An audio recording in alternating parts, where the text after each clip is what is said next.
My name is Angela, My name is Nicole. and welcome to the Bobble Stitch podcast.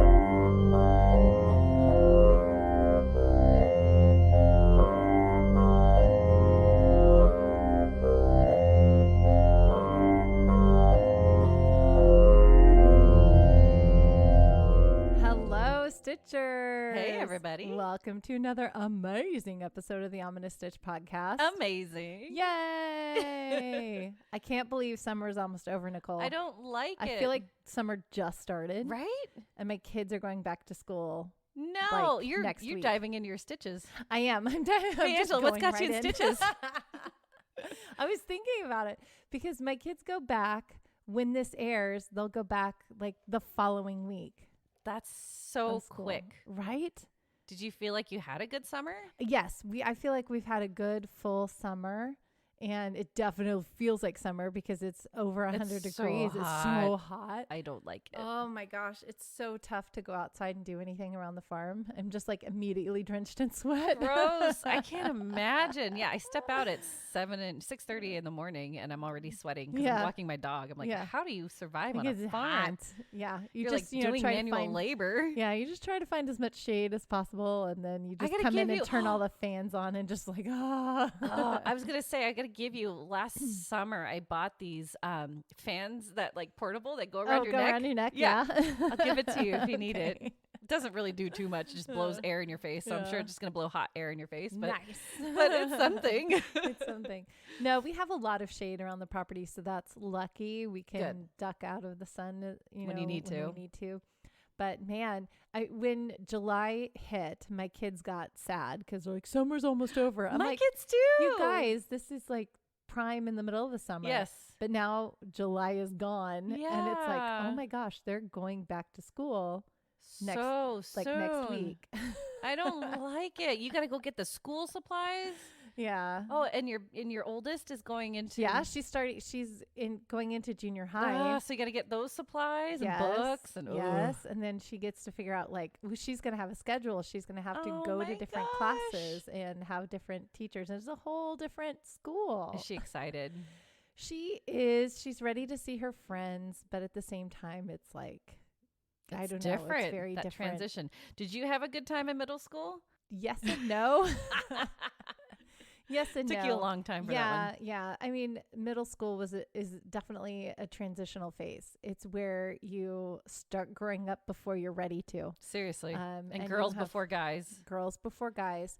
And I remember that was when I had some friends that we wound up not being friends anymore because we were choosing different paths. Oh, yeah. Yeah. That's when, So you change so much. You start forming Different different crowd. friendships. And Yeah. so that's hard when you end some friendships to form other ones. That transition's always hard. Yeah. I didn't like middle school because of all that Yeah. and some. But yeah, Yeah. I hope she does a good job. I'm sure she'll be great. I'm sure she will be great. She has no problem making friends, and she's always like so positive and sunny and Yes. fun. So I think she'll be good. And she Good. has a good core group of buds that that helps. yeah. So fingers crossed. Fingers crossed. It's only 2 years. Ugh. Junior high for me was 3 years. We started in Yeah. 6th grade. Yeah, me too. But here in California, they start in 7th grade. So That's it's just 7th and 8th. that wonky. Really quick. And then you move on to I high don't like school. that. It Yeah. should be 7th, 8th, 9th. I think so too. Because that freshman year, I feel like you're still in that transition period. I feel like Yeah, you're so 'cause you're small compared to everybody 14. else. Yeah. 14. Oh, yeah. well. I don't know. Well, good luck. Thank you. I feel you. Thank you. I will keep you guys updated on how all that goes. But yeah. Yay. Oh, man. So what's got you in stitches, Nicole? I got a fun story. So my sister-in-law came to visit, which was really awesome. We love her Yay. so much. She's wonderful with the kids, and my oldest loves her to death. He's the sweetest. But we decided to go to a beach day on a weekday, which was wonderful. Ooh, yeah, nice. we always go to Zuma Beach. So Oh, I know Zuma Californians, very well. yeah, come to Zuma. That was the beach of choice when I was at Pepperdine. Yeah. We're going to fight for Pepperdine. I have a fun Pepperdine story to tell you Oh, later you too. do? I do. It's Okay. funny. But anyway, so we drive up to Zuma because you can either pay to park or you can park on the street. Yeah. Because there's so much parking if there's nobody there. Yes. So we did that and we loved it. There's barely anybody there. And we ended up next to a family where both my kids go to school with them.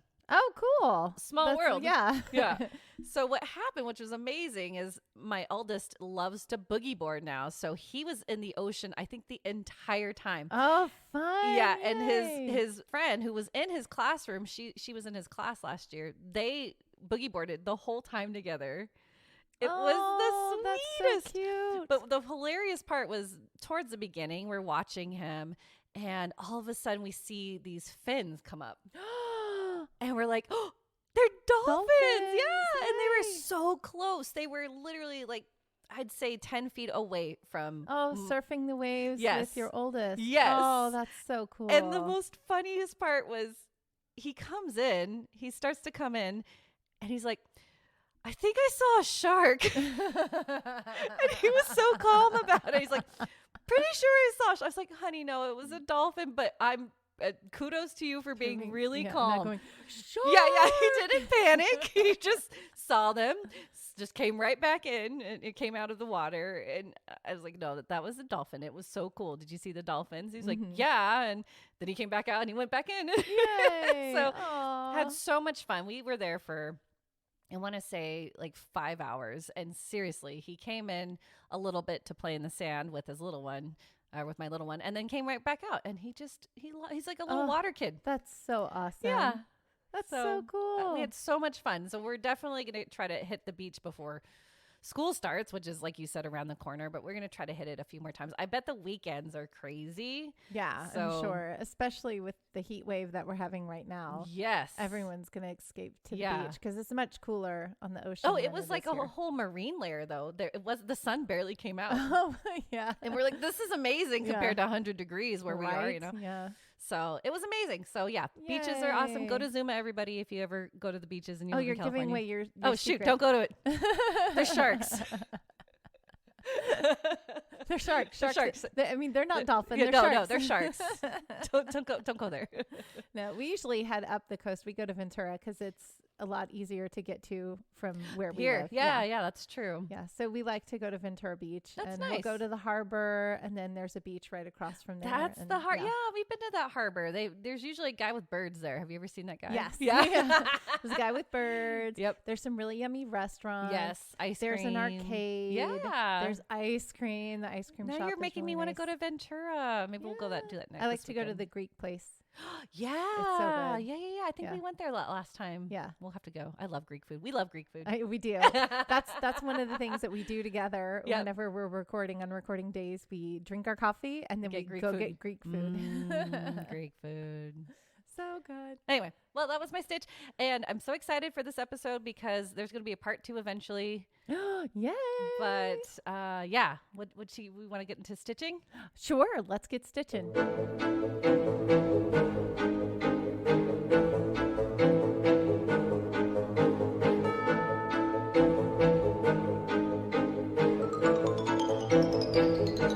Okay, so this is really funny about this stitch because I was using this stitch. I got to crochet a lot recently, which is so nice, but I've been working my little fingers to the bone. Get it? Crocheting. And I started on this Afghan project and I was like, you know what? There's some stitches in here that I haven't done. And I was like, let's do the bobble stitch because that's a really fun stitch to incorporate in any project that you're doing. And then Nicole walks in today and she goes, I want to make this pillow. And I'm like, are those baubles or are they popcorn? Because popcorn and bobble stitches look a lot alike. Very similar, yeah. And she's like, it's a bobble stitch. I'm like, that's the stitch I'm going to talk about today. So, wow. It's like, we're mind readers. Yeah, we're thinking alike here today. Awesome. So the bobble stitch is a really fun stitch to incorporate with what you're doing. Now, the difference between the bobble stitch and the popcorn is bobble is done on the wrong side. Wrong side. So if you're doing a 2-sided blanket, it will become a 1-sided blanket. No. Because the bobble pops out on one side. So you want to make sure that you do it on the wrong side of whatever you're making. Okay? So how do you know it's the wrong side? Because you're going one way and it's just, if you flip it, is that the wrong side? Yes. Okay. So when you're flipping back and forth, eventually you'll have a right side and a wrong side. So on the right side, is the side that you're going to put all the detail work. So if you're doing a lot of texture and stuff and you want that texture to pop out, because a lot of textured stitches are one-sided, Right. that becomes your right side. Yes. But this one you do on the wrong side because it pops forward. It pops away from you. Doesn't pop that's towards you. why. A popcorn will pop towards you. A bobble pops away from you. Got it. Yeah. So that's like the big difference between a popcorn and a bobble stitch. Makes sense. So when you're doing a bobble stitch, typically you will be doing a single crochet row. And I made a blanket for my daughter, which I think we'll probably take pictures of and we'll post those. Perfect. Because it was one of the first blankets that I made Look that at you. has the bobble stitch. Pro. So when you're doing the bobble stitch, typically you're going to be doing a single crochet when you're not doing the bobble. Okay. So you're going to single crochet until you get to the point where you want to add a bobble. And when you're doing bobbles, you're doing these for texture. So you're usually doing them in some kind of a design or some kind of pattern. So unfortunately, that means you have to count stitches. No. You have to count where you're going to put your That's bobble and make sure it falls where you want it to fall. That's the annoying part about the bobble. But the bobble is really fun to make. So when you get to the stitch that you're going to make the bobble, you're going to yarn over, insert your hook into that stitch, yarn over, pull up a loop, and then you're going to yarn over. How many do you have? You'll on your have hook 3 loops on your hook. Perfect. Then you're going to yarn over and pull through 2. So then you're left with 2 loops on your hook. Oh, okay. Then you yarn over, insert your hook back through the same stitch, pull up a loop, yarn over, pull through 2. Now you'll have 3 stitches on your Interesting. or 3 loops so you're on your still hook. you still have to pull through. Yeah, so it's Okay. like you're doing a half of a double crochet, Got it. right? Yes, because you'll still have those loops. Yeah, because you'll still have those loops. Love it. So okay. depending upon how big you want your bobble to be, I usually will do 4. So then I'm left with 5 loops on my hook. Got it. And then that makes a really nice sized bobble. And then when you have 5 loops on your hook after doing, 4 half double crochets or half of a double crochet, Yeah. then you're going to yarn over and pull through all 5. Got it. And then you don't have to close that off. You can just go into the next stitch and do Oh. a single crochet. Oh, Because really? that will help it pop out better. Interesting. Yeah. Okay. Yeah. And then that's a bobble. That's it. And you could do as many as you want. Do as many as you want. That You can fits. do that fit. You can do, I would say leave a single crochet in between each bobble if you can, because it just makes it look neater and nicer. Sure. So, but depending upon whatever pattern you're following, that's what you're going to do. So if you just want this nice little pop, I love it. it's fun. Yeah. That's cool. And if you want a tinier bobble, then you just do Smaller like 3. And it's going to push away from 4. you. It pushes away from you. You push it out. And that's the wrong side, because then when you flip it, it's going to push at you. Yes. When you flip it, that will be the Okay. right side. And then you'll see I that bobble love popping it. out. Yeah. That makes so much sense. Yeah. Now I can do my pillow. Yes, you can. Easy. Bobble stitch pillow. Yeah, you can use this on any project. So right now I'm doing the bobble stitch in a blanket. I've made a bobble stitch blanket for my daughter. It's really cute. It's rainbow. And so we'll take pictures of that. Yay. I'm using it in another blanket that I have Looks this hard. pattern. It's not hard. It's a textured blanket. Actually, my mother-in-law, shout out to Carol. Hi, Whoop, Carol. whoop. My mother-in-law gave me this pattern like years ago. when I first love started that crocheting. the paper is so graying and nice. It's Yeah. like old. I love that. So it's a blanket that she was going to do, but then she passed it on to me, and I've had it as a project to do for a couple of years now. And I'm finally like, I'm doing this Do it. blanket Get it, because Angela. 2023 is the year of doing things. We were We're doing finishing our project. Yes. So this is actually an Annie's Knit Club or an Annie's Crochet Club design. Cute. So Annie's signature design, and this is a crochet blanket. It's called the Gansey Style Crochet Afghan. Gansey.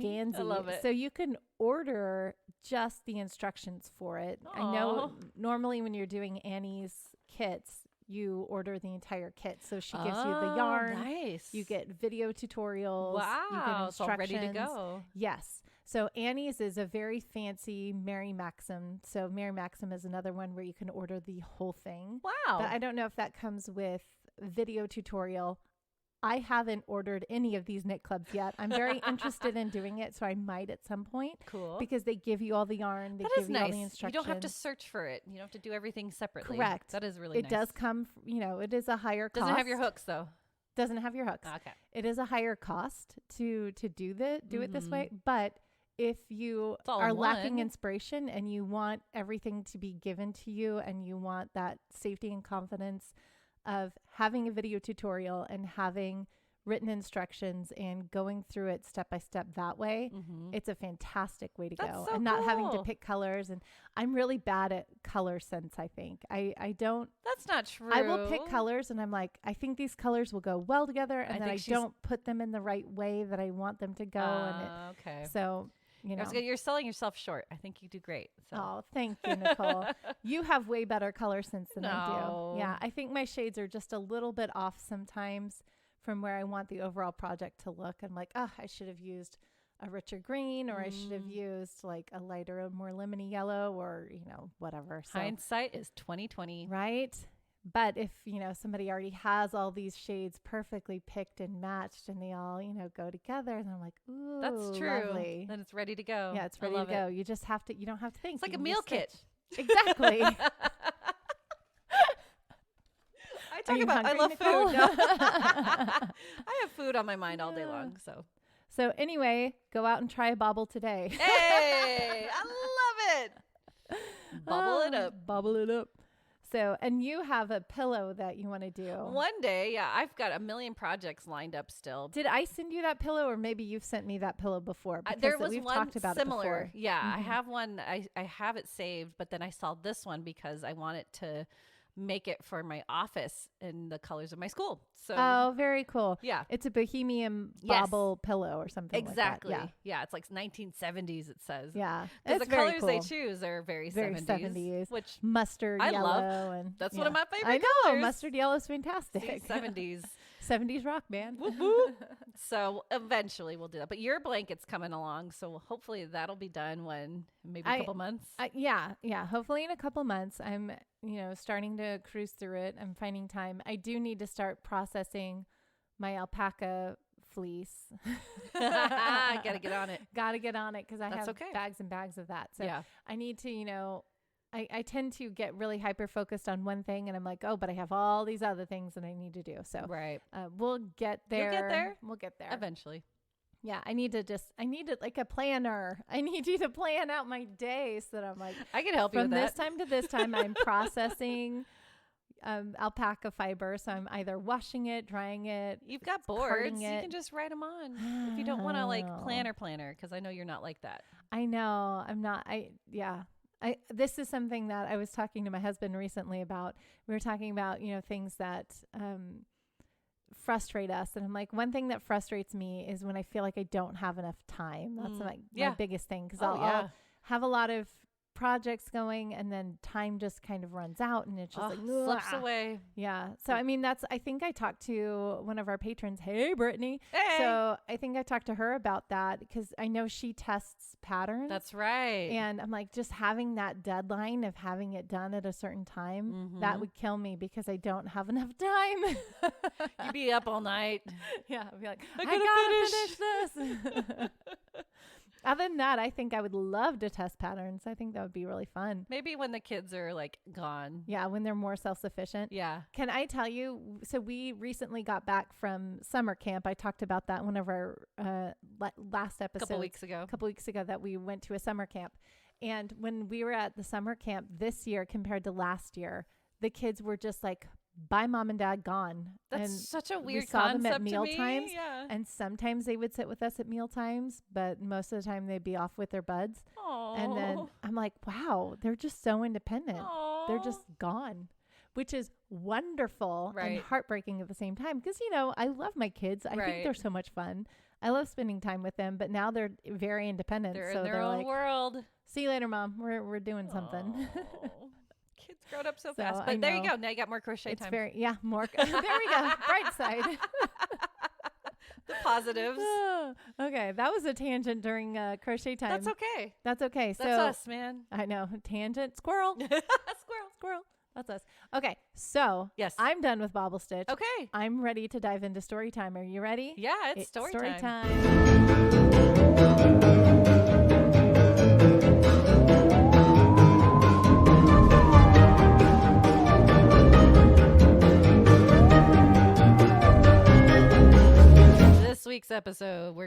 into haunted churches. Haunted churches. Which is funny. Okay, so I wrote this in my notes that when I was doing all my research for this, I feel like there's more haunted churches than there are even haunted houses.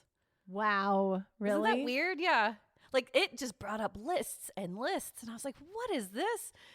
I found so much. Wow. So that's why I'm saying I'm going to do a part 2 eventually. That's interesting. Yeah. I think it's because it's where people go to commune with their souls, and like there's a lot of energy put into that is on kind of a paranormal level.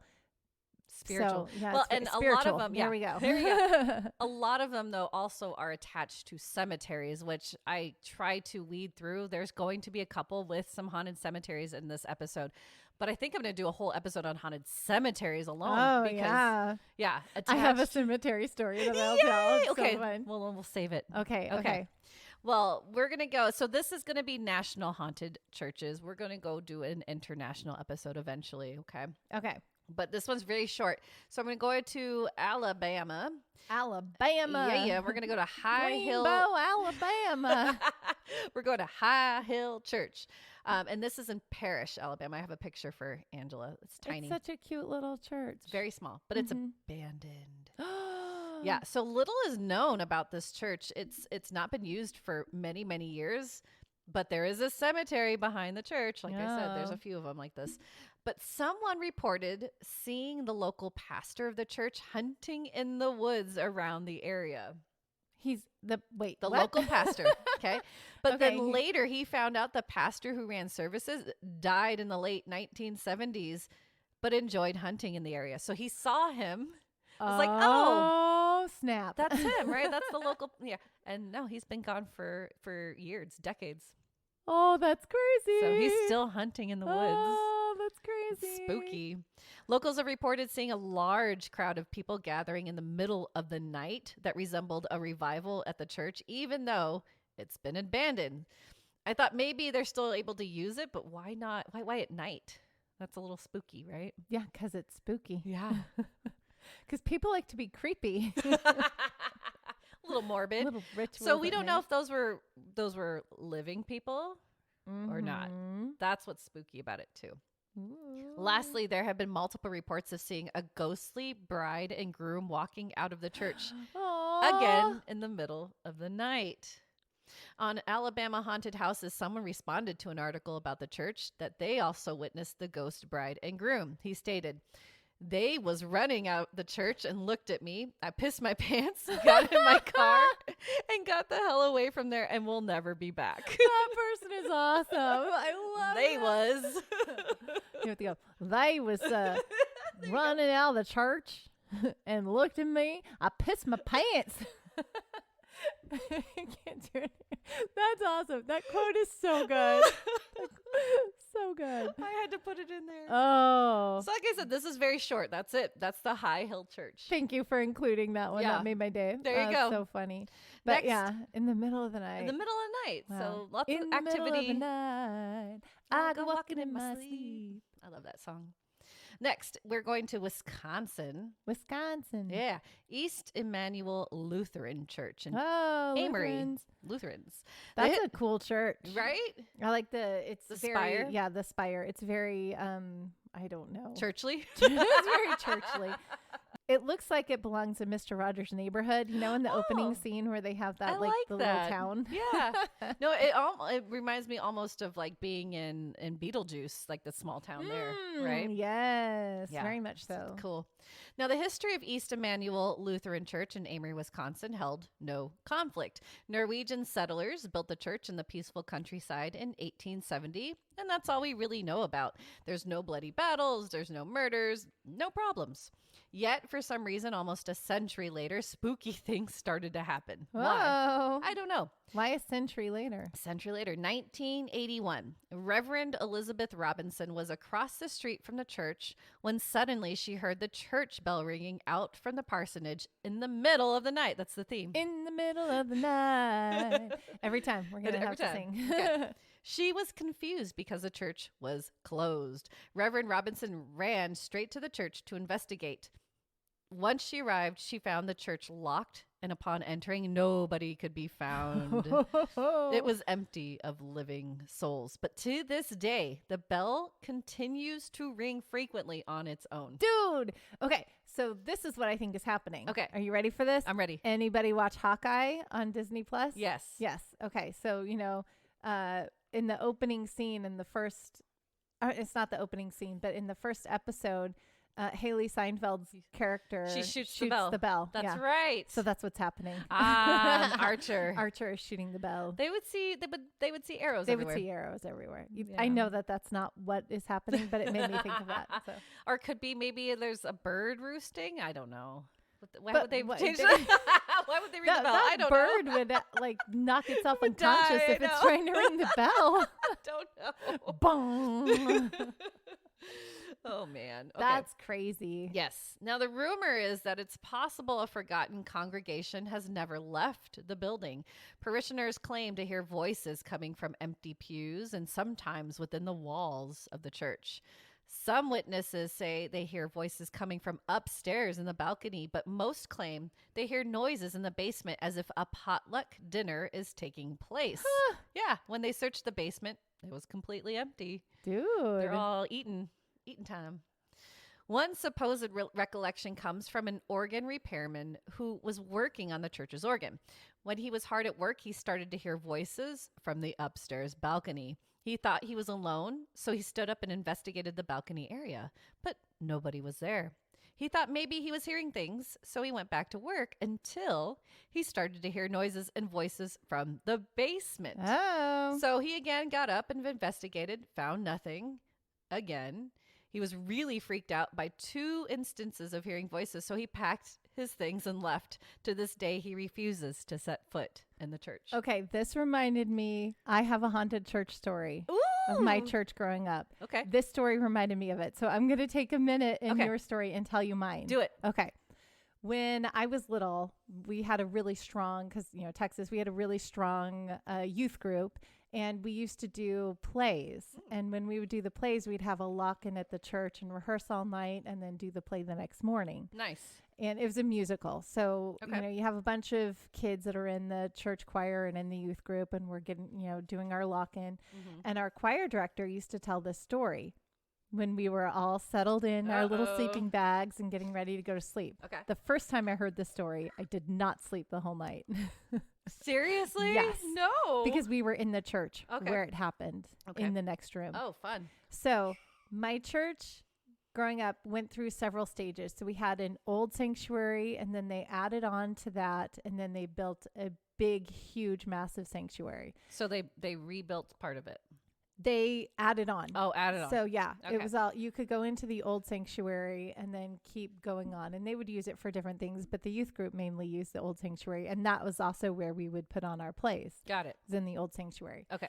So the way the old sanctuary was set up is we would have, if you're facing the front of the church, the sanctuary, there was a big cross on the right side, and just above that was a balcony where the pipe organ was.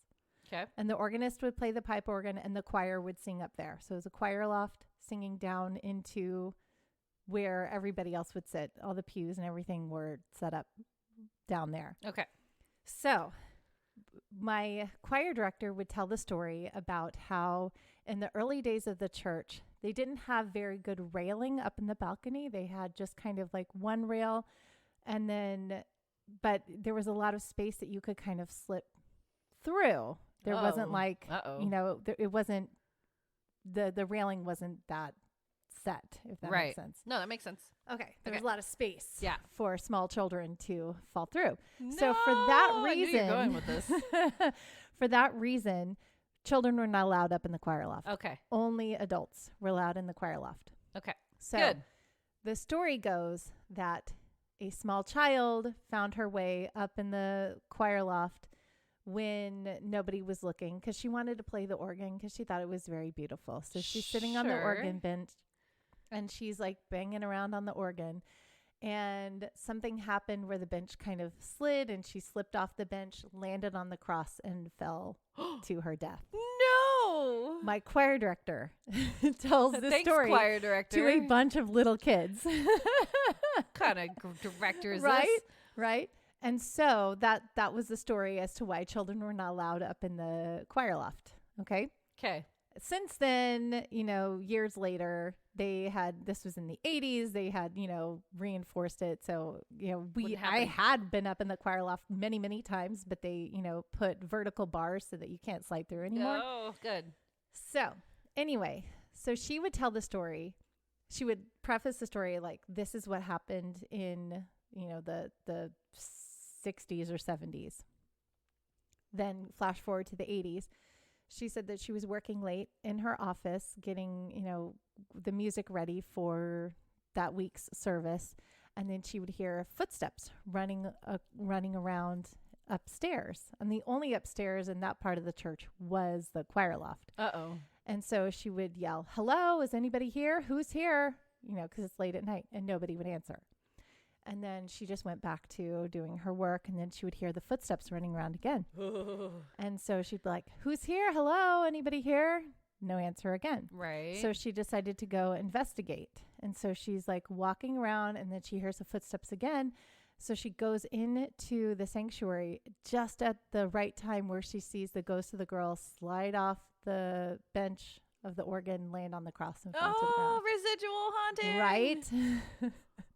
So that's the story that she would tell us. And then we would, she'd be like, "Okay, good night, everybody." Sweet dreams. So it was a really effective ghost story because the first night I didn't sleep. I wouldn't be able to. And I was like freaked out. And I Yeah. think my dad was with me at the time, and he stayed the night there at the church. And I was like, I can't sleep. I can't. And he's laughing at the whole story because I'm sure he knows that it's made up and Sure. it's ghost stories. You got to scare kids. Yeah. But at the same time, I was like, I don't want to hear. And then, every once in a while, somebody would sneak up and then Like, pound their feet up there. And they it would, try like, to play the freak you organ or out. something. Yeah. Yeah. So anyway, that was my little ghost I story. love it. At my church. And it was really freaky, but I know that was. Do you think it really happened or no? I don't know. I left that a mystery. I didn't go back and research and I'll see. research. Okay. We'll research and That's see what happened. creepy though. I'm pretty sure it didn't, but Oh, okay. But still. Still, Fun. good ghost story. Of a church. Yeah. Of a church. I love it. Well, let's get back real quick into the Wisconsin church. So the word of mouth spread about the voices and sounds of this church and Lutheran church, and it was nicknamed the Haunted Church. Nice. Real descriptive. Yeah, very. Wisconsin Haunted House's website posted about this church, and someone also responded, "Has anybody ever reported seeing a young girl in the graveyard? When I was young, I remember driving past the church to drop off a friend, and I made my grandma stop the car because there was a young child playing in the graveyard. But when we pulled over and got out of the car, there was nobody to be found." Oh. But I had heard from my now wife, who used to live right down the street, that she heard laughing and the bells ring at random times in the night. Oh, man. So isn't it crazy, though? There's no history of anything happening there. Just all of a sudden, it just started up. That's crazy. So Spooky. something had to have happened at some point, and Right. maybe this ghost of the girl is like, "Hello, Yeah, let's, I'm here. investigate what happened to me." That could be. And that's why she's ringing the bell. Oh, for whom the bell Spooky. tolls, it Ooh. tolls for thee. Good tie in there. That's good. All right, we're going to go down to Tennessee now. Tennessee. We're going to Downtown Presbyterian Church in Nashville. So Oh, this that's is, cool. I like the double spires. in yes. the Oh, front. you're going to love this. Look at this Okay. inside. Ooh, very cool architecture. Yeah, so we're going to dive into that. It's insane. So the Downtown Presbyterian Church in Nashville, Tennessee witnessed quite a few historical events. First, the first church that was constructed in 1814 on the corner of 5th and Church. This church where General Andrew Jackson was rewarded with a ceremonial sword on the front steps of the church after the Battle of New Orleans in 1815. Hey, that's cool. Right? But then a fire destroyed the building in 1832. Fires. You're going to see this a lot too. Thankfully, it was rebuilt the same year. And then this new building hosted the inauguration of James K. Polk as governor of Tennessee. Huh. But then that building was destroyed by another fire. No. That was in 1848. Thankfully, the city still wanted another Presbyterian church in the same spot, so the congregation hired William Strickland, a Philadelphian architect who was in state to design and supervise the Tennessee State Capitol building. But then the Civil War broke out. Oh, yeah. Womp womp. Tennessee saw a lot of devastation during the war, and it is said that the residents were not too happy about joining the Confederacy, but they were the final state to do so in 1861. The government then took control of the Presbyterian Church and converted it into a field hospital. Oh, Yep, okay. serving all the wounded and dead So we troops. have two fires.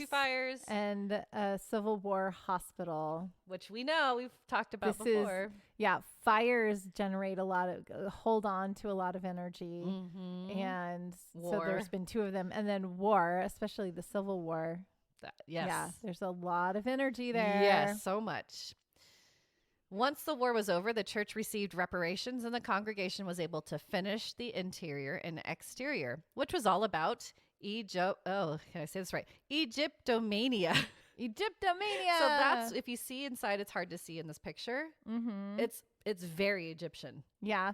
So they have like a lot of the lily shape and The colors, the shapes and everything. It's very Egyptian.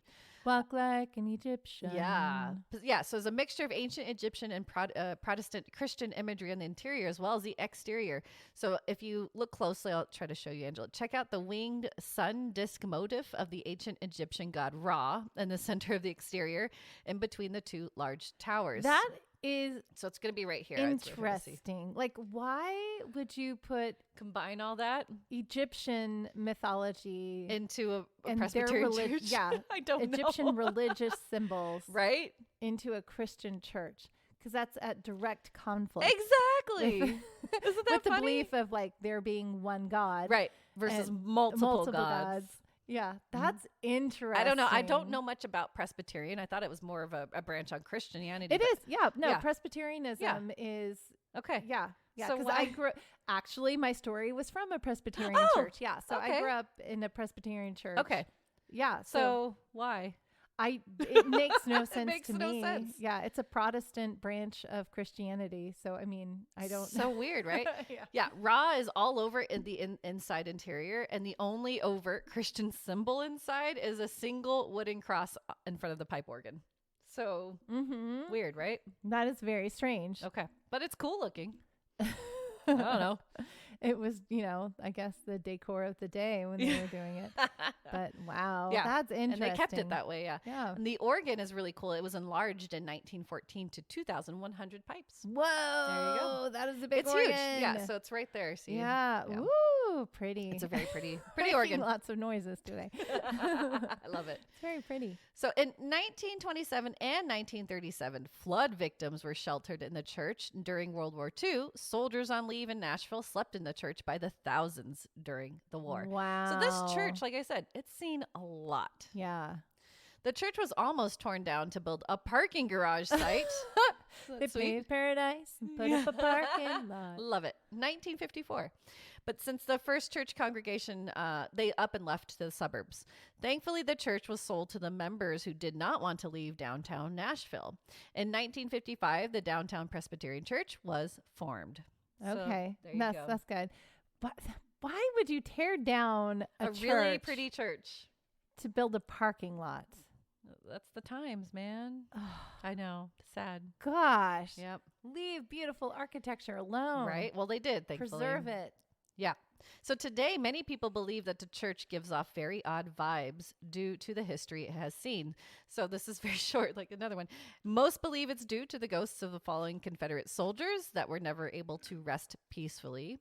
There are claims that after hours in the church, some hear strange noises like footsteps, groans, and other unnaturally spooky sounds. Mm-hmm. That's it. But Oh. I really wanted to include this because of the crazy architecture. Yeah.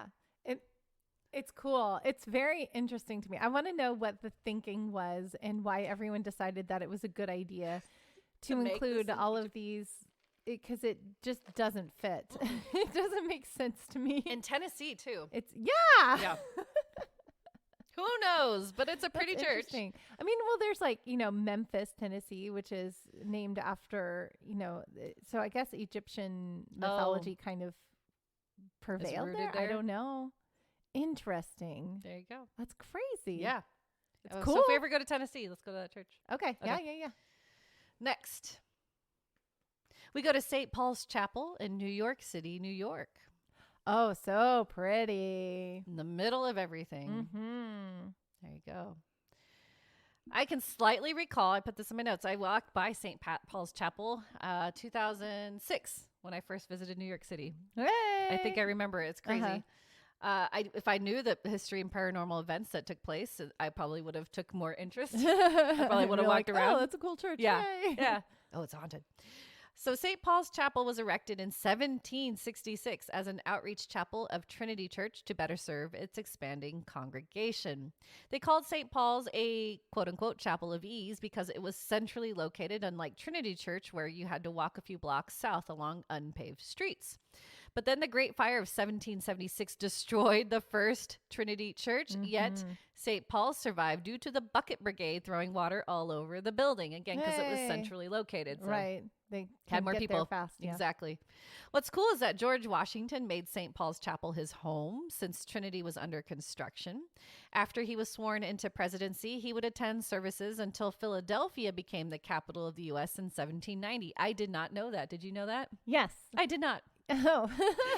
My poor history brain. I'm terrible. But there you go. Yeah. But to this day, there's a pew set aside for him at the chapel. Oh, that's cool. Yeah. Yay. Then sadly, September 11th, 2001, the World Trade Center buildings fell, and it was right across the street from St. Paul's. Really? Yes. Ooh. But thankfully, St. Paul's sustained no damage whatsoever, just rubble and a few broken tombstones. Oh, and yes, there is a small graveyard in the back, which I'm going to talk about. Of course. But the chapel Wow. became a place to help rescue and recovery workers for over 9 months.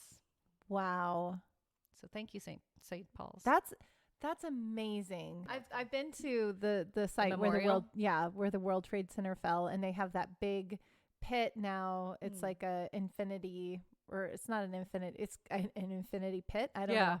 Yeah. But yeah, it's really cool. The memorial it's very sacred ground. Like you can feel just how Right. there's a lot of energy tied into that area. And as you walk around and you read it's very somber, it's very sobering. And the area where those towers fell, the area that this encompassed is massive. So I can't believe that St. Paul's was untouched. Yep. The whole, Exactly. That's insane. It was fine. Yeah. It was protected. Yep. Oh, There you go. wow. And it was protected from the fire. So this place is like, It's good. God's like, I'm not Yeah. touching this. Don't touch this place. Leave it alone. That's Now, awesome. Why is this church on my list? Because it is home to the ghost of George Frederick Cook, an English actor. We've got a Oh, very specific ghost here. yeah. So, Oh, that's funny. Let's talk about George. So George Frederick Cook was a successful English stage actor and was pushed to do an American tour in 1810. He toured around the Northeast, performing in Boston, Baltimore, Philadelphia, Providence, and New York. He received glowing reviews from the New York press in his American debut as Shakespeare's Richard III. But then the War of 1812 started, leaving Cook stuck in New York. Oh, no. And sadly, on September 26th, 1812, Cook suffered from complications of cirrhosis and died. Oh, no. So he died on tour. Strangely, because he was so famous, apparently Cook's toe or finger was stolen by a fellow actor What? when he was deceased. Yeah. This guy No. sent it to his wife in London, What? but immediately disgusted by it, like she should be, she threw it away. Oh, my gosh. Dude. Why would That's you take a dead so person's bizarre. finger? I don't like it.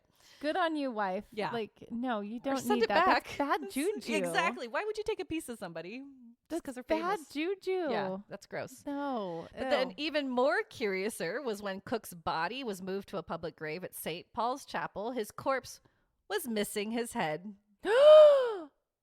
No. Some believe that because Cook died in debt, yes, he loved to gamble, he may have donated his head or, sold his head to science to settle his debt with creditors. What? How would that settle his debt? I don't know. That makes no sense. No idea. But reports, But reports were that Cook's skull was being used as a prop in New York productions of Hamlet. Oh, no. So he's still acting. Oh, no. In 1821, protege Edmund Kean financed a new memorial at St. Paul's, but to this day, it is unclear whether his skull was actually donated or just plain stolen. Maybe they thought he was a vampire and they had to cut off his head. Yeah. Or maybe it's like the clown's dad. Yes. Bringing back the clowns, you guys. I'm bringing back the clowns. He just wanted to make sure he was dead completely. Yeah. Oh, no. That's so morbid. It is. And don't take off somebody's head. Don't take someone's head. I feel like if you're not buried with your head. That's a problem, right? Yeah. Yeah. In 1938, his skull was donated to the Thomas Jefferson Medical School Library in Philadelphia. Oh, so they found his head and they sent it over to there. They're like, oh, we're not going to bury him with it. Let's just keep it in the science realm.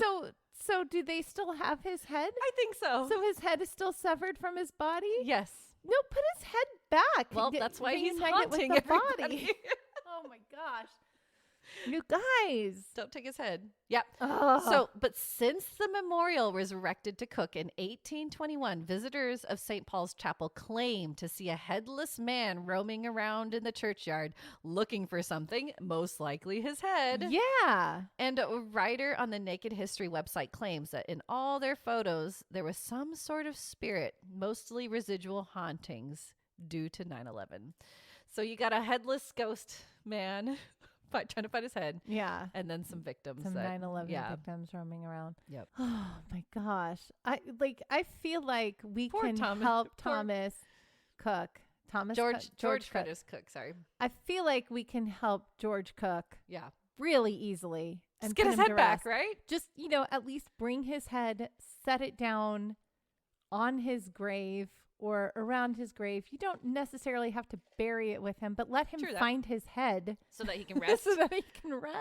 That's so mean. Took his head, man. Oh, man. And maybe a toe or finger, He's just missing things. Yeah, he's missing. Oh, dude. This poor actor. Rest in peace, sorry, man. George. Yep.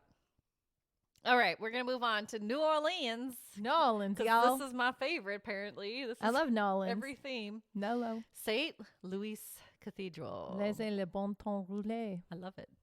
Sure. Let the good times roll. That's sorry, that's French. That's one of their catchphrases. No, you're good. Okay. Yeah, I put in my notes. I've been visiting New Orleans a lot. Yes. I noticed. It's a sign we should visit. We should. Okay. New Orleans is fun. I think you would love it because everything smells like Tabasco. My favorite. Yeah. I love hot sauce. Yeah. All right, this is the cathedral. Mm-hmm. And it's beautiful. Yes. So St. Louis Cathedral, New Orleans, its official title is the Cathedral Basilica of St. Louis, King of France. Or Louis. King Louis. There we go. Sorry. It's pretty cool. It is known as the oldest continually operating cathedral in America. The original church was erected in 1718, dedicated to King Louis Ninth. Is that 1X? Yes, 1X is 9, yes. Yay, Roman numerals. Hashtag cause math. Yes, so King Louis of Ninth of France, which was also the same year the city of New Orleans was founded. But they planned on rebuilding a better church here and did so in 1724. It stood a good 70 years before the Great Fire of 1788, another great fire. It destroyed the church along with many of the city's infrastructure. It is said that because the fire broke out on Good Friday, the priests would not allow the church bells to be rung as a warning to the city. So the fire spread rapidly to all the timber buildings. Okay. I feel like there are times where you can break, what you've decided is your tradition. Right? Because it is a tradition. It's not something that was ordained by God. It is something that man decided. Yep. And goodness me. Seriously. I feel like God would be like, it's okay. You can help save people. Let people know that, hey, there's fire. There's a freaking fire. Yep. Now, people blamed Père Antonio, as he was the church priest at the time and refused to ring the bell. And we will come back to Pier Antonio. Yep. The second church was rebuilt on the same site in 1794, and the status of the church was raised to cathedral by the Diocese of New Orleans. In 1815, architects added a central spire and clock bell to commemorate the victory of the Battle of New Orleans. In 1850, the church had a little makeover where the Spanish architecture was demolished and rebuilt, but the building was also enlarged and expanded. The cathedral suffered damage in 1909, though, when it was bombed, possibly by Italian immigrants or radical anarchists, but no one ever caught the suspects. Then a few years later, a major Category 3 hurricane hit New Orleans, which caused some major damage to St. Louis. Yeah. When Hurricane Katrina hit in 2005, it tore a hole in St. Louis' roof. So it's seen a lot. Yeah. But then so I'm going back around in time, sorry. Then in 1964, when Pope Paul VI came to visit, he declared the St. Louis Cathedral a minor basilica, which I had to look this up. Which is any church named highly important by the Pope based on its historical or cultural importance, its art or beauty, its significance in the liturgical life of the church of a variety of these attributes, or a variety. So there you go. So they think it was a very cultural, important church. Yes. Yeah, there cool. you go. But it's still called as a cathedral. Now, note that between the St. Louis Cathedral and the Cabildo, formerly the Louisiana State Museum Cabildo now, is what is called Pirates Alley, after Jean Lafitte. Remember Jean Lafitte? we talked about him, remember? Yes, Jean Lafitte. He haunts the pub. The pub, yes. Yeah. Because he was known, though, also to hang out in Pirates Alley. It is known that pirates would sell their bootlegged wares on the fence of the alleyway. Nice. There you go. Pierre Antoine Alley is between the cathedral and the Presbytere, another museum, and more about Pierre Antoine soon. Okay. So let's talk about the famous ghosties. So Père Antoine, which I just said I was going to talk about him. Here you go. Yes. He's known as Antonio de Sadala, and I learned Père is also a surname to distinguish a father from a son of the same name, which I didn't know too. Cool. Yeah. Père means father in You French. learn everything, something new every day, right? So he was a Spanish Capuchin friar and was a leading religious authority of the Catholic Church in New Orleans around the late 18th and early 19th centuries. He was born in 1748, was ordained priest early in life, and arrived in New Orleans in 1774. He was assigned as pastor to the Church of St. Louis, and he was very rigid when dealing with the locals. However, he dedicated his life to helping the prisoners of the city as well as the large slave population. Okay. So he was a good guy. Yeah. He also baptized Marie Laveau, the famous voodoo priestess, as well as presiding over her wedding in 1819. He had even worked with Marie to bring freedom of slaves and people of color in the city. But don't forget, he was the one who refused to ring the bells of the church. Right. Yeah. Yeah. I haven't forgotten Yeah. that. Good. I'm like, okay. Yeah. He's good got works. some Good good works. and Good bad. works. Yeah. Yeah. Yeah. He bent some rules and then he didn't on some. So yeah. that doesn't make sense to me. I don't know. It doesn't make sense to me either. Yeah. Help people. Help people. He's helping them. Why didn't he help everybody? It feels like it goes against his pattern because he has been very helpful. And then just this one, he's like, no, this is the cross that I die on. Now, Père Antoine served as rector of the cathedral from 1793 until he died on January 19th, 1829, and was buried in the church 3 days later. Most businesses closed early the day of his death to pay their respects. Oh, so locals that's nice. really liked him. They really liked him, yeah. Except for not ringing the bell. Right. Pierre Antoine is probably the most cited ghostly apparition in the St.Louis Cathedral. And you would know who it is, too, because there is a large portrait of him inside the cathedral. Ah, so nice. you see him, you're like, yeah, that's him. That's him. Most see him on the balcony or the altar around the holidays, and during midnight mass, you can see him holding a candle on the altar. But he is more frequently seen in his alleyway. Yes, the Pierre Antoine alleyway. Witnesses say you can find him there in the morning humming church songs under his breath. Interesting. The first sighting of him in the alley 1924. Wow. He's been spotted for a long time now. Yeah. But he's not just situated in the area of the cathedral. Many say they have seen him in other parts of the city, like the St. Louis Cemetery or around the French Quarter at night. That's him. Yeah. Okay. I know what he looks like. So, So if you see next him, time we go to New Orleans. yes, we'll go look for him. Then we have Père Dagobert. Did I say that right? I don't know. Yes. Okay, cool. Sure. Dagobert de Longoria moved to New Orleans from Quebec to be part of the Catholic Church. He was a priest of St. Louis Cathedral in 1745, and in the 1750s ran the charity hospital for 8 years. He was known for his kindness and dedication to the poor.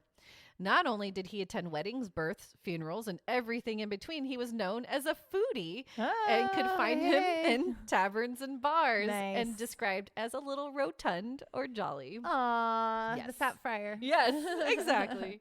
The authorities of the Catholic Church were not too fond of his non-traditional ways, but he was a well-known and well-liked person in New Orleans.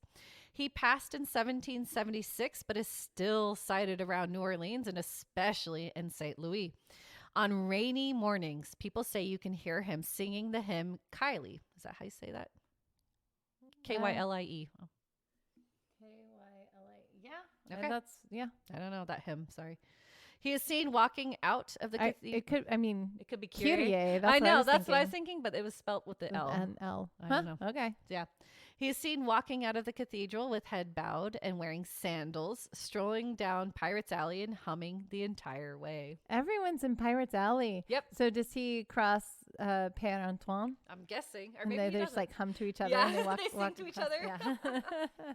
That would be awesome. Well, Père Antoine likes to do holidays, and Père Dagobert likes to do rainy days. So maybe if it's a rainy Could holiday, be Dagobert because yeah. if it's French, so you Yeah. wouldn't do the T. he's from Dagobert. Quebec. Okay, Yeah. there you go. Angela. Yes. My name is written in all caps. I love it. Angela. In Pirates Alley next to the cathedral, locals say the pirate Reginald Hicks. Hey. Are you Hicks. related? Yeah, so he's there. So the story goes that Hicks fell in love with a beautiful Creole woman months before the War of 1812. They wanted to marry ASAP due to her being pregnant with this child. Apparently, the only priest that would marry them was a German priest who was in the prison next to St. Louis Cathedral. Oh, no. Why was he in the prison? I don't know. Oh, no. No idea. So he came up to the fence. Or maybe he was their local priest. I don't know. But he came up to the fence at Pirates Alley and married the two. Hicks later died in the war, so people claim he haunts the alleyway where him and his wifey got married. Oh, that's sweet. Yay, Reginald Hicks. You I gotta have do some no genealogy. idea if I'm related Maybe to get it at a all, but pirate. In that's your, cool. in That your would be so family. cool. That's so cool. Arr. Lastly, which is weird to think, but infamous serial killer Delphine Lalaurie spirit, someone who we will talk about at some point. Do you know her, right? No. You don't know her? No. I don't know many serial killer things. I kind of like.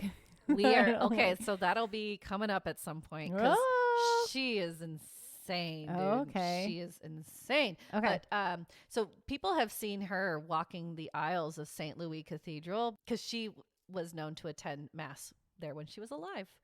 Oh, interesting. She was. Oh my gosh, I can't believe I you don't haven't know. heard of her. No. Don't read it then. Okay, Don't look it up. I won't. She's hitting me. Don't look it up. No, I don't. Serial killers scare the poop out of me because, like, I don't understand how people can do things like that to other people. It makes me very upset. Just to give you a hint, she owned a big mansion, and it has to do with slaves and how she treated her slave, her peoples. That's so sad. It's and pretty upsetting. gross, but we'll go over no. it. I got one more, I think. Okay. It's a long one. Okay, let's get this through. So Okay. we got Akia Episcopal Church in Stafford, Virginia. All That's right, a very so like. look at this. Yeah, it looks kind of like a Georgian building in England. Exactly. Yeah, so the Achaia Episcopal Church was established in 1667, but was called the Potomac Church then. It is the oldest active congregations within the United States. So we have the oldest cathedral. This is the oldest active congregation. Nice. But back then, they decided to build a new church for easier access. The Potomac Church was in the middle of a rural area that was difficult to get to, like the one in New York. Yep. And fun fact, church was mandatory back then. Oh, wow. I did not know that. That's crazy. Yeah. So Thomas Jefferson and George Mason were church members here. Oh. Yeah. The church was built in 1751, but burned down quickly in 1754 due to carpenters leaving a fire too close to the shavings at night. Oh, no. Then the church was rebuilt inside the shell of the building in 1757. What's interesting about the architecture is that it is an example of a Greek cross structure. Yeah, meaning, so I was going to say, Yeah. because Thomas Jefferson is a famous Mason, Yes. it's very symmetrical. I'm like, this is a Yes. Masonic temple. there you go. It is. So if you look at it from above, it is in the shape of a cross. Yeah. Yeah, I thought Very that was cool. really cool. I didn't know that. Also, it is unique in that it has a full second story and vestry, a bell-less tower. The church had to shut down during the War of 1812, and it survived. Then the Civil War erupted, causing the church to shut down, but it then became the Union Army's stable, hospital, and campsite. Yay. Boo, boo, boo. You know what that means? Okay. Haunted. Haunted.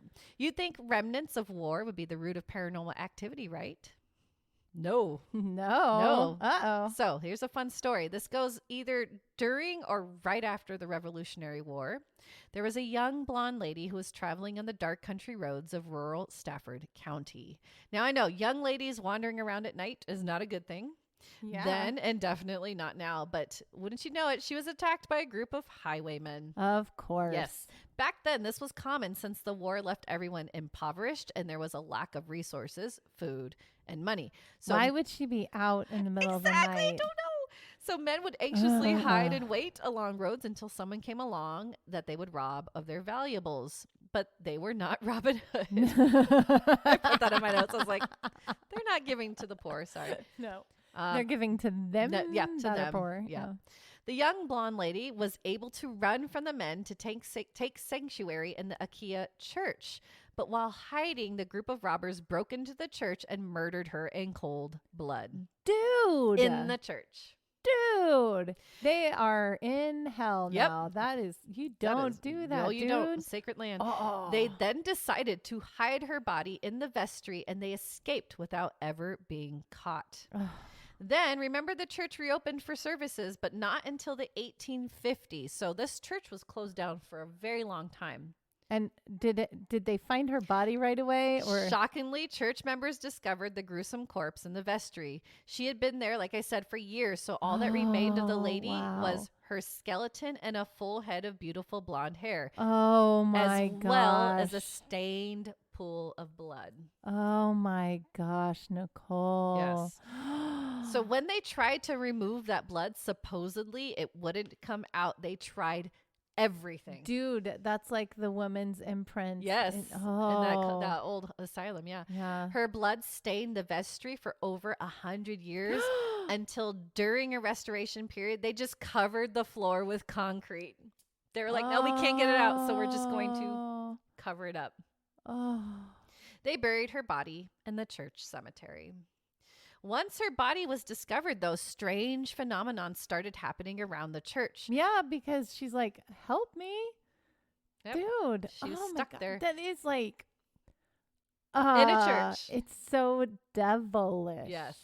Evil. That is so Yeah. From DC Ghost's website. Members of the church have mentioned hearing footsteps walking around at all hours of the day and night. The footsteps will break into a frantic run around the church at night, but nobody is there. Noises can be heard in the vestry. Some say it sounds like a struggle. Yeah, it's residual. Yep. There's sometimes a groan, a whistle, or even a call for help. Some reports have claimed to see a transparent woman in the church's windows, balcony, and even in the graveyard. Church members have called her Blonde Beth. But people swear the paranormal activity is strongest at night, so people tend to avoid the church then. Oh man. Now, I even- want to go help her. Right? Let her free. Poor woman. This is like hundreds of years that she's been stuck reliving this Nightmare. Oh, so upsetting. Yeah. Even in the 1900s, there were paranormal fanatics as people wanted to stay overnight in the church. But hearsay is that they were chased away by an unfriendly presence. Yeah, the evil men. Yes. In the 1920s, a socialite woman actually hired 2 ghost hunters to come with her to the church late at night.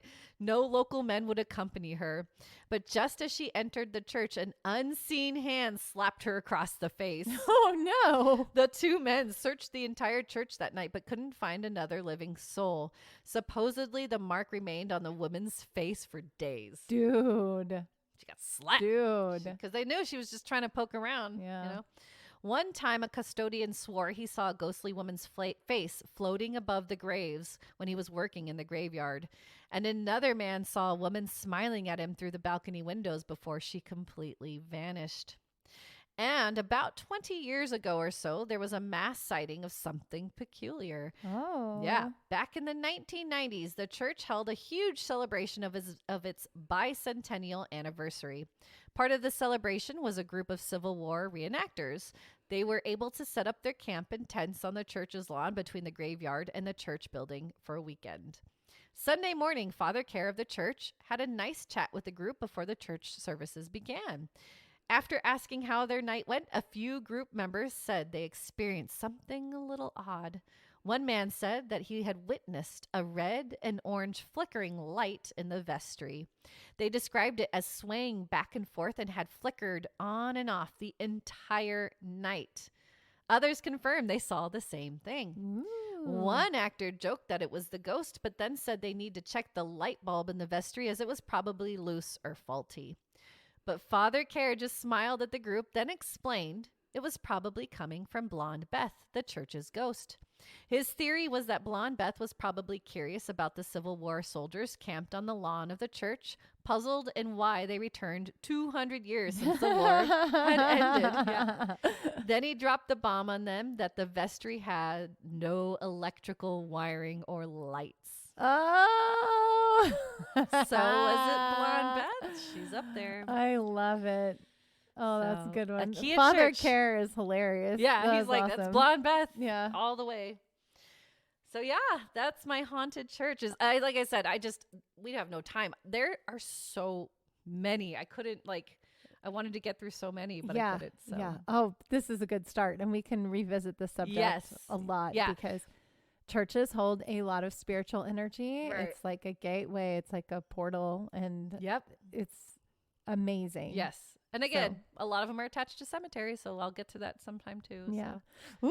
Yay! It was a good story time. Yay! Thank you, Nicole. Of course. I love it. If you guys have any stories of your own that involve haunted churches or cemeteries, we want to know. We want to hear about them. So you can email us at theominoussstitch@gmail.com.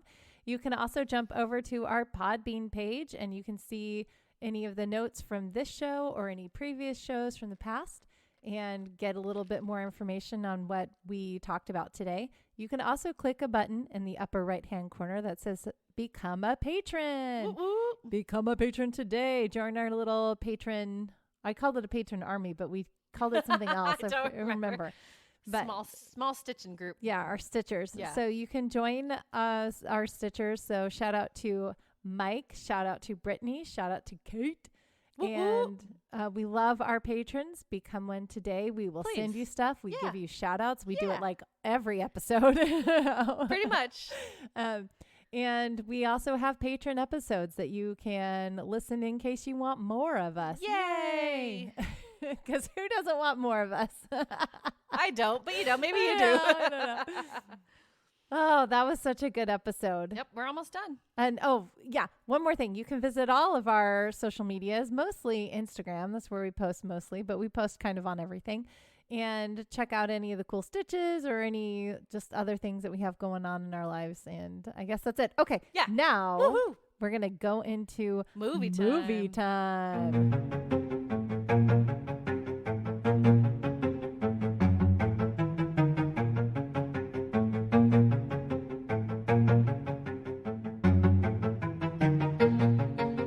Excited about this week's movie. Yeah. The Nun. The Nun. Released in 2018, IMDb rating of 5.3 stars. The synopsis. A priest with a haunted past and a novice on the threshold of her final vows are sent by the Vatican to investigate the death of a young nun in Romania and confront a malevolent Yes, you did it. You did it. Yay. force in the form of a demonic nun. You guys couldn't get through it. No, but you said it. I see it and I say, I look at it and it says to me malevolent. Malevolent. I know, but it looks like Maleficent. I know. Anyway, sorry, that was hilarious. So this is tied to the Conjuring series. Yes, the Conjuring series. Which is so cool because Ed and Lorraine pop up at the end. Yes. And it's when they're doing their talk and the mom from the first Insidious, or not Insidious. I threw you off, sorry. The first Conjuring. Yes. The mom from the Conjuring house. And she's waiting for her at the college. Yes. Yeah. Yeah. So it's so cool. And so they're telling the story about when they exorcised one of the main characters in this movie. Yeah. So when I first saw this, I thought that Sister Irene was Lorraine. I thought she was part of it, but no, because she would have been the same age, right? I don't know. Yeah. Yeah. No. But anyway. Yeah. It's cool. It's very cool. What do you think? So, okay. So again, when I started watching this, I was watching it on my phone and my phone was incredibly dark and I was like, I can't see anything. Because it is a dark movie. It is a dark movie, Yeah. but then I fixed it and then I could watch it and everything was good. So Okay, yay. good. So just getting it out. Okay. Like the first few moments of it, I was like, "Ugh." No. So I couldn't see very well, but they brought it back a bunch of times. The sister hanging herself and what was chasing her. It and stuff, starts so I off figured it out. super spooky, right? Yes, it does. It starts I off love super that. spooky. It's like you're like, what's going on? Yeah, yeah. And then you figure out why the nuns are there and what's going on and why they're stopping this evil that was brought into the world by this crazy duke that decided, let's open a portal to hell and bring this crazy demon in that Valak. loves snakes and stuff. Yeah, Yeah. Valak. Yeah. And I'm like, why? What is the point of bringing evil into this world? Why do people want to do that? They have a dark side to them.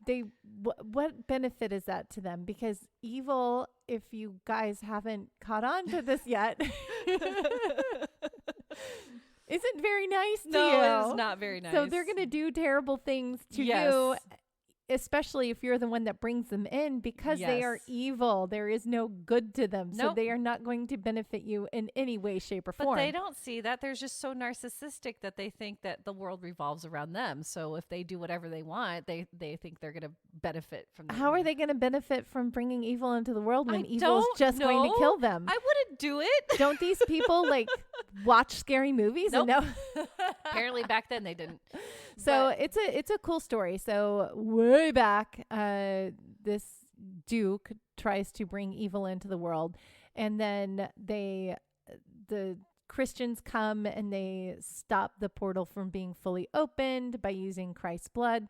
One of my favorite lines in the movie is when Frenchie, who is like the comic relief character in this franchise, finds out about the holy relic, which is Christ's blood, and he goes, holy shit. Yeah, he is perfect in this movie. Yeah. It's spooky. The setting is spooky. You're in a spooky church. The characters are rapidly attacked. It was a castle, and then That's it a became castle. a church. That's right. So the Christians took it rectory, over to keep the portal closed, and so they began praying. And it worked for centuries until it got bombed in the world. That's right. Was that and World we're War in I? rural Romania, Yes. which is already creepy. And Already spooky. Yeah. And no one in town wants to come near. And Frenchie's the only one that comes and delivers food to this now church. Yeah. But it's creepy. There's a lot of spooky things. It's not the greatest plot, I think, but there's a lot of spooky moments. Yeah. It like made me jump a lot. And the nun is freaking scary. Yeah. Yeah. It's a demon that takes the shape of the nun because it is an abbey at this point. And so the nuns are continually praying, and the demon can take the shape of any kind of thing. Like for the father, it takes the shape of an unsuccessful exorcism that That's he right. performed. Yeah. And which is scary. I don't like the snakes coming out of the mouths. Oh, that was That's, like, spooky. terrible. The zombie nuns and there's so many. And there's some, I'm not going to give you everything because there's some spoiler alerts. I like the scene where Irene is in the chapel and you have all the nuns there, and then the mirror is there, and you see the shadow of the nun going around, and then you see the nun in the reflection of the mirror, but nobody's there. I was like trying to close my eyes. I was like, I gotta that watch. was a good scene. Yeah. And but yeah, the only thing that was funny is his accent is like coming in and out. Yeah. Like, the father. Yes. I was like, where are you from, sir? This isn't working.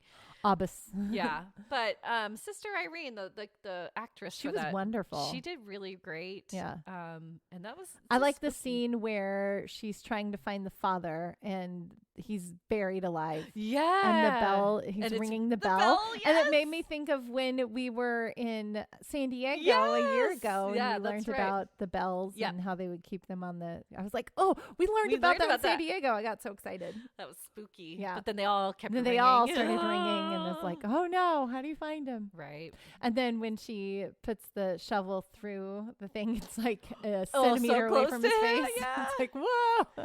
The dark and close spaces. I'm not claustrophobic, but the fact that he's in there and then like he's hearing scratching, like, oh, that scared me. No, I don't like that. Would not like that. He can't move. Can't do anything. Yeah. To me, it was like the scene in Insidious Red Door when he's in the MRI machine. It's the same thing. I don't like it. You don't like it. But I thought this movie overall as a scary movie is pretty good. Yeah, I like it. It held my attention. Yeah. It was good the way the story flowed. It had really good spooky elements. The nun was terrifying. It was in a church in holy ground, and they were sent there to determine if the church was still holy or not. Because a nun committed suicide. That's right. And it took me like, it was kind of like, I didn't understand the whole like, were the nuns real? When did they all die? And how that all happened? Yeah, that part don't give away anything. Confusing. Okay. No, that's all I'm gonna say. Okay. So yes, that spooked me out though too. Yeah, I was like, wait, what? What's going on? You guys will get to that moment if you haven't seen The Nun. By the way, it's free on HBO Max or Max. Sorry, just Max. Yeah, it's not free if you have a Max. It's free if you have a Max subscription. Yes, yeah, yes, it's on Max. Were you able to stitch to it? I tried, but you have to watch. You do, because there's a lot of stuff going on. Yeah. So even when they're talking, I was like, you still want to see what's going on. Yeah, because then there's still things that happen. Still shot. It was shot beautifully. Yeah. It's like really cool and spooky. It is dark, so it helps if you turn your screen all the way to bright, or you're sitting in a dark room. I had to cover windows because it was too bright. Yeah, I was like, oh my gosh, I can't see what's going on. It's very dark. So how many stitches would you give it? What did IMDb say? 5.3. Oh, that's low, I right? think. I feel like it would be higher than that. I thought so too. I think it's a very it's on the same line. I mean, it's in line with all the Conjuring movies. It's in line with the Insidious movies. It's in line with kind of where horror is right now. Yeah. So I would give it a higher thing. I would say, it's like a 7. Okay. Yeah. Yeah. I give it 7.5. Yeah. 7.5. Yeah. Yeah, I thought it was a good horror movie. I'll probably watch it again if I need to be spooked during Halloween season. Yeah, yeah. I definitely maybe try to rewatch a little before The Nun 2 comes out, Whoa, which is around the corner. Around the corner. So, yeah. So this reminded me, I kept thinking of when I was in grad school, I was in an opera called Dialogues of the Carmelites where I played a nun. Oh, fun. Okay. Was it a spooky nun? Well, we all got our heads chopped off. Oh, yeah, that's a little spooky. At the guillotine. I don't like that. Yeah, so they had a really upsetting scene at the end where we all one by one marched to the guillotine and this is what grade were you in? This was grad school. Okay, I was gonna say, I was like, are high schoolers doing No. This is grad school. Dialogues of the Carmelites by Poulenc. Sweet. And so it was a wonderful opera. I wore a habit. And I was thinking about, I was like, wow, these habits, like, how do you wear them? And then I was like, oh, yeah, I wore one. I've been in a habit before. Oh, my gosh. So, yeah. So anyway. Good movie. Yes, it was a good movie. Sorry for all the tangents. No, But, you're you good. know, we wouldn't be us if we didn't have tangents. That's true. That's what you guys listen for, right? All the random stuff that we Oh, say. we're so random. Anyway, but I liked it. Yeah, it was great. And James Wan was a writer because obviously he's in this So we franchise. like the James Wan stuff. Yeah, he's good. Yeah. So there you So yay. Well, I guess we're at the end of another amazing episode. go. Whoop, whoop. Thank you guys for listening. And until next time, we'll see you, Stitchers. See ya, Stitchers.